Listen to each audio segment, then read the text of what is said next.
the arrival of Yang Berhormat Senator Tunku Datuk Sri Utama Zafrul Tunku Abdul Aziz, Minister of Investment, Trade and Industry, Malaysia.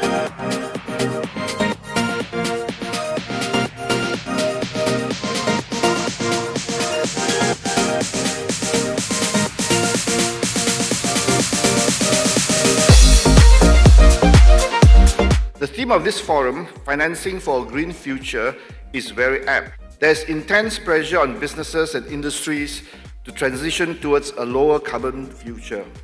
And companies that do not comply risk being cut out of supply chains and markets where consumers demand for more sustainable products.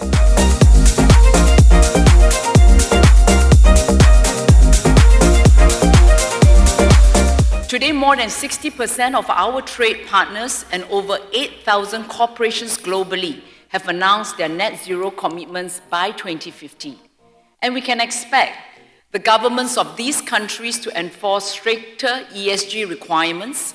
This includes expecting Malaysian exporters to disclose carbon emissions and comply with credible certifications.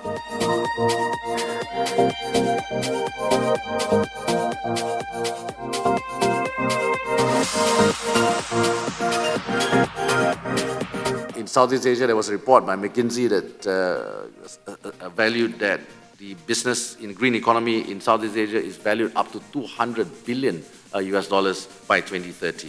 And as discussed earlier, the NIP 2030 calls for a whole of government approach, right? That means within the government as well. We need more coordination.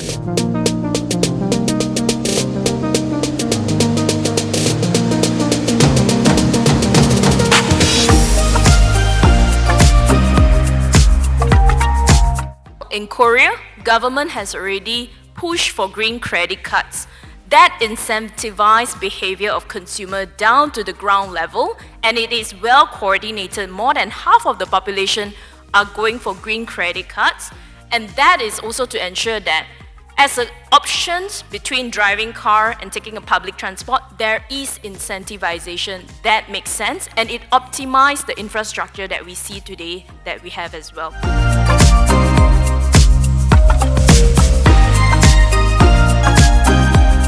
We are also currently developing a sustainability innovative program through our FinLab initiative to train and handhold SMEs through their first steps, elevating their anxieties and bringing down the barriers as they embark on their sustainability journey.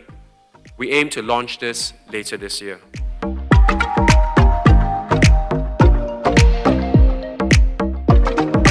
When you talk about ESG, the first one you think about solar energy. The most easier to be implemented, simple and fast. Low-hanging fruit, why we call low-hanging fruits? Because easy and fast to be implemented, and then fast payback period, high return of investment.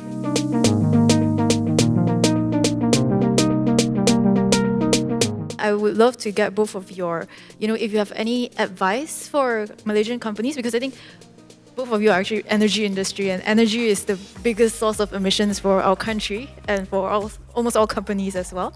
So perhaps some advice for companies on how to either get started on their sustainability journey or how to tackle that, energy. A lot of people stop short at thinking, oh my goodness, trying to solve the climate crisis is like, trying to tackle the whole world's problems at one go.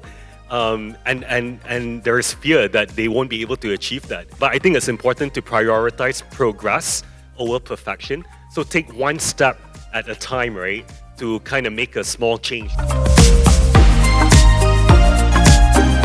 Like we always think that this is a huge task, and it is. Make no mistake, it is.